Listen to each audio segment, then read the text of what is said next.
Tonton video ini sampai selesai agar Anda tidak gagal paham.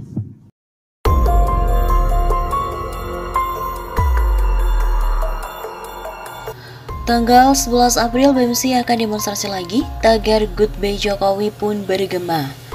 Sobat Nomor yang Sapa, kembali lagi bersama dengan kami untuk mengulas fakta-fakta perpolitikan dan juga informasi terkini di tanah air. Aliansi BEM seluruh Indonesia akan melakukan aksi serentak menuntut jawaban pemerintah terkait beberapa tuntutan. BEMSI secara terbuka mengajak seluruh BEM dari seluruh kampus Indonesia untuk melakukan aksi kolektif pada Senin 11 April 2022. Seruan aksi ini tentunya mengajak aliansi BEM beberapa kampus di Makassar. Selama ini BEM dari beberapa kampus di Makassar seperti Unhas, UMI, UNM, UIN, Unismu, Unibos dan juga kampus lainnya turut aktif dalam gerakan nasional. Sebelumnya BEMSI telah melayangkan 6 tuntutan kepada pemerintah kepada mereka bahwa pada 28 Maret 2022 yang lalu, untuk menjawab tuntutan tersebut pemerintah diberi tenggat waktu hingga 11 April. BEM seluruh Indonesia bersama Aliansi BEM PTMI mengajak aliansi-aliansi dan kampus-kampus yang ada di seluruh Indonesia yang belum bergabung dalam aliansi manapun untuk tergabung dalam BEM seluruh Indonesia. Ujar Koordinator Media Lutfi Yufrizal dikutip dari laman Instagramnya Senin 4 April. Aliansi BEM seluruh Indonesia bersama dengan Aliansi BEM PTMI akan membuat gerakan sebagaimana jawaban dari H+14 sejak hari yang telah dijanjikan oleh Pak Jokowi menjawab 6 tuntutan rakyat terbilang 11 April mendatang. Berikut ini adalah tuntutan mahasiswa. Yang pertama, mendesak dan menuntut Jokowi untuk bersikap tegas menolak lalu memberikan pernyataan sikap terhadap penundaan pemilu 2024 atau masa jabatan 3 periode karena sangat jelas mengkhianati konstitusi negara.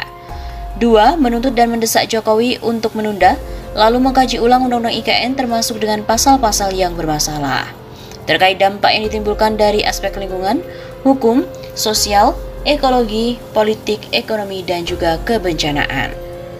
Yang ketiga, mendesak dan menuntut Jokowi untuk menstabilkan harga serta menjaga ketersediaan bahan pokok di masyarakat, kemudian menyelesaikan permasalahan ketahanan pangan lainnya. Keempat, mendesak dan menuntut Jokowi untuk mengusut tuntas para mafia minyak goreng serta mengevaluasi kinerja menteri terkait. 5. Mendesak dan menuntut Jokowi untuk menyelesaikan konflik agraria yang terjadi di Indonesia. Dan yang keenam, menuntut serta mendesak Jokowi Ma'ruf untuk berkomitmen penuh dalam menuntaskan janji-janji kampanye di sisa masa jabatan.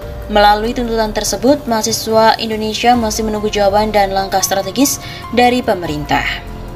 Tagar Goodbye Jokowi bergema di media sosial Twitter. Tagar Goodbye Jokowi bergema dan menjadi trending topik. Hal yang paling indah yang gue harapkan di bulan Ramadan ini adalah rezim ini tumbang. Kobul ya Rob, tagar Goodbye Jokowi. Tulis akun @android. Hingga pagi hari kemarin, tagar Goodbye Jokowi masih menjadi trending topik dengan jumlah tweet mencapai 15.000 lebih. Goodbye Jokowi yang menjadi trending topik di Twitter terhitung pada pagi hari Rabu 6 April. Sejumlah isu turut mendorong munculnya tagar Goodbye Jokowi, misalnya kenaikan harga, masalah minyak goreng hingga isu 3 periode. Mereka yang menggaungkan tagar Goodbye Jokowi juga menyebut reformasi jilid 2 dan adanya pemimpin baru setelah itu. Menurut mereka, Jokowi sebaiknya mundur bila sudah tak mampu memimpin pemerintahan. Tidak hanya itu, utang negara yang membengkak menjadi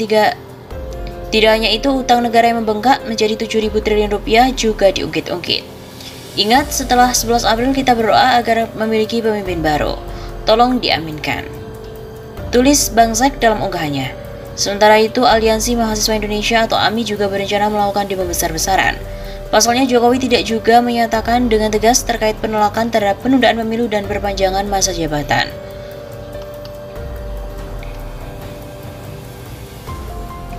Namun menurut mahasiswa, Jokowi tidak memberikan respon dalam tenggat 2 hari tersebut sehingga mereka merencanakan aksi lebih besar. Sementara itu, sebelumnya Sekretariat Kabinet Setkap telah membantah terkait adanya gerakan perpanjangan masa jabatan presiden. Sekretaris Kabinet Pramono Anung mengatakan Jokowi telah 4 kali merespon wacana itu. Ia pun meyakini publik bisa menangkap dengan jelas sikap Presiden.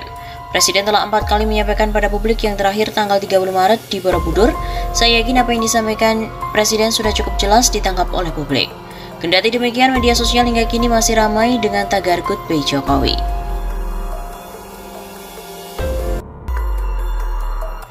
Nasib Jokowi akan seperti Soeharto. Persatuan Aktivis 98 mengancam akan demo besar-besaran. Aktivis 98 tidak setuju dengan wacana penundaan pemilu 2024 sekaligus memperpanjang masa jabatan Presiden Jokowi. Karena itu, jika masa jabatan Presiden diperpanjang, Persatuan Aktivis 98 yang tergabung dalam gerakan jaringan progresif JP98 Bandung bakalan demo besar-besaran. Hal tersebut disampaikan oleh Koordinator JP98 Zainal Mokhtakin kepada redaksi Pojok 1 di Jakarta Rabu 23 Maret. Jika konsolidasi elit berhasil mendorong peluang penundaan pemilu, maka elit dan juga rezim politik akan berhadapan dengan kita yang akan turun ke jalan. Begitu ujarnya. Karena itu JP98 meminta para elit politik yang mewacanakan hal tersebut untuk berpikir ulang. Kami menghimbau rezim saat ini untuk berpikir ulang tentang rencana tersebut karena berhadapan dengan rakyat. Ia juga mengatakan banyak masyarakat yang tidak setuju dengan wacana penundaan pemilu dan juga memperpanjang masa jabatan presiden. Seluruh masyarakat Indonesia menolak usulan ataupun wacana pada segelintiran elit politik itu. Pasalnya, lanjut Zainal, hal tersebut jelas-jelas melanggar ketetapan yang telah ditetapkan konstitusi negara. Kan sudah jelas diatur dalam Undang-Undang Dasar, batas paling lama menjadi presiden ya 2 periode. Jika ingin melanjutkan itu namanya melanggar konstitusi. Sebelumnya diketahui, Caimin alias Muhaimin Iskandar mengusulkan agar pemilu 2024 ditunda selama 1 atau 2 tahun.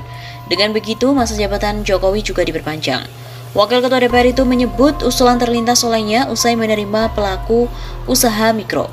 Saya usulkan pemilu 2024 ditunda 1 atau 2 tahun. Usulan ini nanti akan saya sampaikan ke pimpinan-pimpinan partai dan presiden. Para pelaku usaha dan ekonom memprediksi Indonesia akan mengalami momentum perbaikan ekonomi usai 2 tahun pandemi COVID-19. Menurut Muhaimin, momentum itu tidak boleh terganggu dengan adanya pesta politik.